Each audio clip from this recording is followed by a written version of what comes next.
Greetings and salutations. Welcome to Knife Chats with Tobias. And here we see the Rough Ryder tater skin brown burlap micarta in its natural habitat, trying to blend in with the other burlap. But it has not managed to change its color significantly, so it sticks out like a sore thumb. Easily captured by the camera. And which of the tater skins do we happen to have with us? It would be the RR2328. And anyone familiar with the channel probably knows that means it is the large toothpick. Okay, before I go into a more in-depth review on this knife, I need to point out a few biases I have against it right away, and it has nothing to do with the build quality of the knife or anything else. It's all cosmetic. First of them is, you see here, brown burlap micarta. It says so right here too, brown burlap micarta. They have an entire series of knives in brown burlap micarta. They have made numerous knives in micarta. Rough Ryder has been turning out knife after knife in micarta, and it's not something that I really care that much for. I've got a couple of them, and a couple of them was more than enough as far as I was concerned. I'm much more interested in bone. I'm much more interested in traditional types of acrylic, and I'm also much more interested in stag, which is not going to happen. Micarta is nice. I know a lot of people like it. A lot of people are just digging all the micarta knives. I'm not one of those people, so I need to point that out first off. Second, and we've heard plenty of this, and that is you've got the big R there. You can also see me in the background smiling, see? Yeah. But you can see me smile even better on this side. See? And that's because there's not this big R in the way of me smiling, and I don't like the big R. It was nice for a little bit, but I don't want to see it on every knife, and that's what was happening with Rough Ryder. Every knife that was coming out with a big R, and so I put in a boycott. I'm not going to buy any more Rough Ryder knives with a big R. But I did make an exception. When I made that boycott, I said, unless it's a large toothpick. Well, this is a large toothpick. I collect every Rough Ryder that is a large toothpick. So despite it being brown burlap micarta and having a big R, I picked this knife up. Now, if tomorrow they were to bring out one in bright pink micarta with a big R on it, I would pick that one up too, because it's a large toothpick, and I plan on having every large toothpick that Rough Ryder makes. That is why this knife is in my collection. Now, next thing, if you're a member of Kitty's Corner, then you know very well that when this knife first showed up, it had an issue with it, and I'm not talking about the issue you're going to see in a little bit, which is a blade that is not properly centered. It had another issue with it, and it led to me having a full-blown rant over the knife in the initial unboxing. And that's because it had a bunch of black goop, which was basically the black liner material here, stuck all over the end of the nice little powder horn pommel here. And if you notice, it's all gone now, and the pommel shined up just fine. I ended up having to pick a bunch of black goop that looked like tar or something else. I think I referred to it as boogers or snot or something. All over the tip of it, and I had to pick it off, and at first it looked like it was going to stain the nickel silver, but it did not do that. It cleaned up very well, so that was a saving grace. Still, the knife should have never left the factory like that, and I think everyone would agree with that. But I cannot throw the knife under the bus because of one slip up in quality control. Yes, it's a slip up in quality control that Rough Ryder needs to catch and they need to pay attention to, but it was also something that was easily fixed by the end user being me, but I could also see another person looking at it and asking for the knife to be returned, and that could very well happen. But really, I just needed to pick it off with my fingers. Took all of about 2 or 3 minutes to get all the stuff off, and then about another 2 or 3 minutes to polish out the bolster, and it looks great. It looks very well. It looks like, it should have looked when it first came out of the factory. Obviously, this side, I cannot polish out the big R. That's, a factory error that is intentional, so it's going to be there. I know people polish them out or sand them, grind them down and everything. I'm not one of those people who's going to do that. I will keep it as it is with the big R, and well, because it is a large toothpick by Rough Ryder, it's something I can live with. Now, with all that said, let's get on to actually reviewing this large toothpick. And part of that review is going to be comparing this large toothpick to my other Rough Ryder large toothpick. This is the one, this is the saw cut bone one that I have been carrying for many years. This is really one of my favorite Rough Ryder toothpicks, if not the favorite. Actually, my favorite large Rough Ryder toothpick is the Stoneworks toothpick. I've got another one of those I'll be reviewing in a little in the future as well, and I'll compare that to the Stoneworks toothpick. But what I'm going to do now is compare the latest version of a Rough Ryder large toothpick to one of the earlier versions of the Rough Ryder toothpick. I think this is the 526. I believe that's the number. In any case, we start by looking at the fit and finish going along the back here, and you see that both of these look pretty good. There's very little gapping or anything going on. This knife, like I've said, I've been carrying this knife for at least 3 or 4 years now. No gapping or anything. I use it regularly, so I know it holds up well. You got the brass liners. The difference is this one, the bone is right up against the brass liners, and this one with the micarta, and I'm not sure if you're going to be able to see it, but there is a black liner underneath the micarta, and you can see it a little bit better here, right there, the black liner underneath there. And what I think that is actually some kind of goop that there's a line of it that they put right along the edge and right along the edge all around, and then when they pin the liner in there, the black stuff squishes out. They wipe off the excess, polish up the knife, and you basically have a liner that, or a cover that definitely will not have a gap, because they basically used a type of gap filling goop for the underliner. So the black underliner assures that you will not have a goop between the cover and the brass liner and the bolsters. So that's what's going on with that. Only time will tell if that black goop is going to survive wear and tear, or if it will break loose and fall out. And if it does, well, that might be a year from now, 2 years from now, 3 years from now, who knows. With this knife, the earlier one, let me get it to focus, get this box out of the way, that'll help probably. You notice there is nothing under there, but what you have is the bone is both glued and pinned to the brass liner. So in both cases you have a way of gluing and pinning the bolsters, the covers to the liners. So that's a good idea. I know a lot of people say pinning should be sufficient, but in this day and age, I think it's almost always pinned and glued.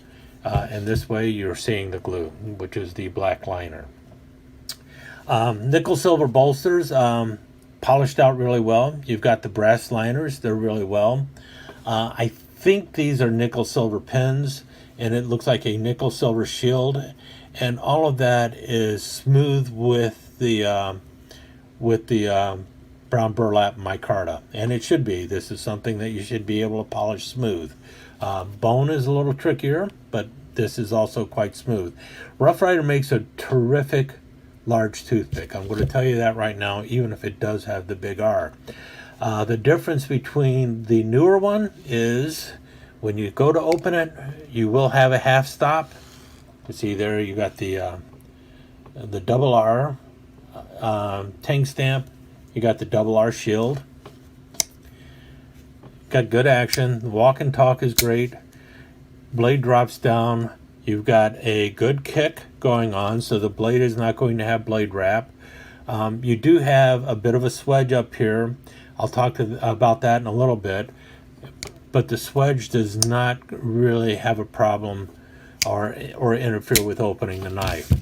The older one, you have a bigger nail nick because there's no swedge. The pull on this one, obviously there's no half stop. Pull on this one is probably around a 5 or 6. Really got to clean it. Got a lot of crap in the, like I said, this one's full of pocket fuzz right now. Need to clean it out. This one also 5 or 6. Any crud that is in this one is from the factory, but the action on them is pretty good. And if you notice here, both of them favor a side. Now the older one favors the front side. The newer one, the latest one, is favoring the back side. I would say that this blade is more out of alignment than this blade is. And I cannot tell you if the alignment on this blade changed from me using it or what. I really never paid any attention to it. What I can tell you is after many, many years of using it, the blade is still tight as can be. So if this knife is made to the same tolerances as that knife, this blade, which also has absolutely no wobble in it, is going to hold up really well. Blade steel on this knife, as far as I know, is the old 440. Yeah, 440A. See right there. Let's turn it over and we can see it a little better. 440 razor sharp steel, and then the pattern number and everything else there. You got a nice swedge up here.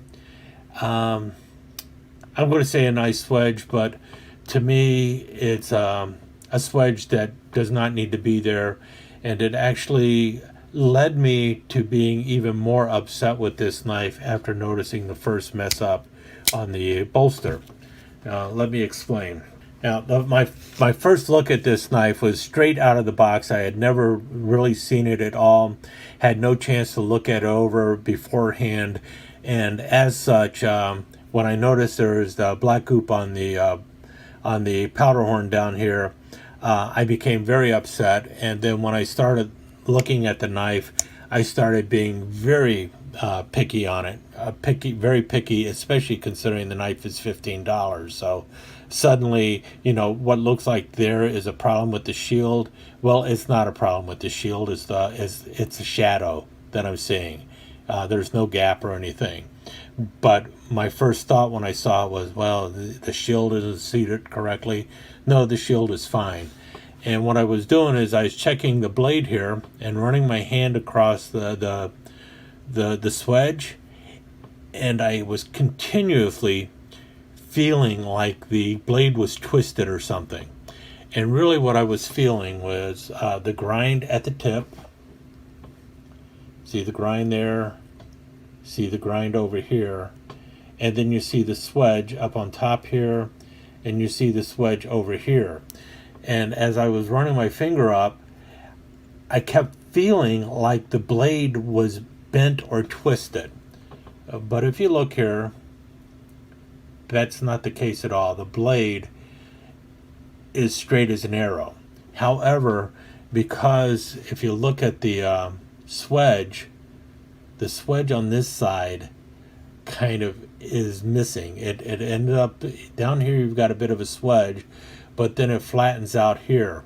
On this side, you see the swedge is more full and makes it all the way down to the point. And because the swedge is uneven, when I was running my fingers along it, it was feeling like the blade was bent or twisted. And really what was wrong was the swedge is uneven. And the swedge being uneven does nothing to help make this blade, when it drops, look any straighter. So when you drop that blade in there, because of the uneven swedge, it actually looks like the blade is bent. But all that's really wrong with it is the swedge is uneven. And so with this knife that does not have a swedge, the blade does not feel twisted, does not feel bent or anything else. So the swedge basically makes the knife feel faulty when it isn't. And again, all the swedge is doing really is weakening the tip there, and the tip is already small enough. So will this blade bend? It might not, but really straight out of the box the blade is straight. At first I thought it was not. So be very careful when you're looking at that swedge and when you're feeling the tip of the blade to figure out if it's twisted or not. I literally played around with it for a half an hour trying to find out, is it bent, is it twisted? And I was ready to return the knife, and then I realized that no, I was really just being extremely nitpicky because of the first very big glaring error with the knife. And that is something that Rough Ryder and SMKW have to understand, that when you see a glaring error, even if it can be fixed easily, suddenly you become so nitpicky at the knife that everything you see on it is wrong, and it's not the case. The knife is actually, once I got rid of all the goop that was stuck on the bottom here, it's really pretty good, especially considering I'm a person who doesn't give two hoots if the blade is right down the middle or not. Blade alignment when closing, as long as that blade closes and opens fine, I'm not concerned about it. I do not have any blade rub. I do not have any blade wrap. The knife will function fine. So all in all, really a terrific knife. And for people who have no issues at all with the big R on the bolster, I know some people actually say they like the big R on the bolster. I don't hold that against them. And hopefully they don't hold it against me that I don't like it. And for those people who really dig Burlap Micarta, or Micarta in general, I think they're really going to like this knife. It's really well made. Will I be buying any more of the Tater skin? Probably not, but that's mainly because I'm not crazy about Micarta, and I'm not interested at all in a knife with a big R. Now, if it did not have the big R on there, I might be more interested in some of the brown Micarta knives, because it does look pretty nice. If they come out in pink Micarta, but if you come out with that zombie green Micarta, I'm your man. I might even do that with a big R on there. Anyway, there you have it. There's my thoughts on the brown Burlap Micarta Tater Skin series. If you like the brown Burlap Micarta, I think you're going to like the series. If you're in the large toothpicks, this is a knife you should go ahead and grab. And if you've been looking at trying to get a Rough Ryder large toothpick, this one's available right now, and so is the one in the Stonework series. So both of those are out right now, and if you've ever been thinking, should I try a large toothpick, grab one of them, because I really think you'll enjoy the large toothpicks. In any case, with that said, stick around for some slides, and I'll let you go.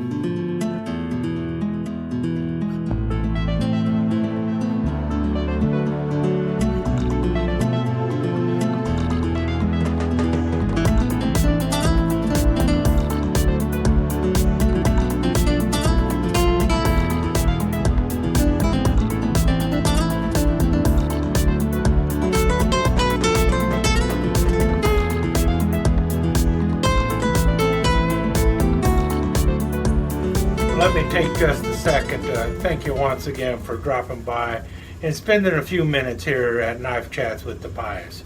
I really do appreciate it, and I do appreciate any comments that you leave.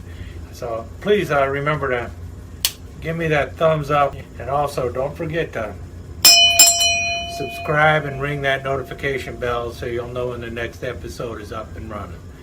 Thanks again for dropping by. Really do appreciate your time here.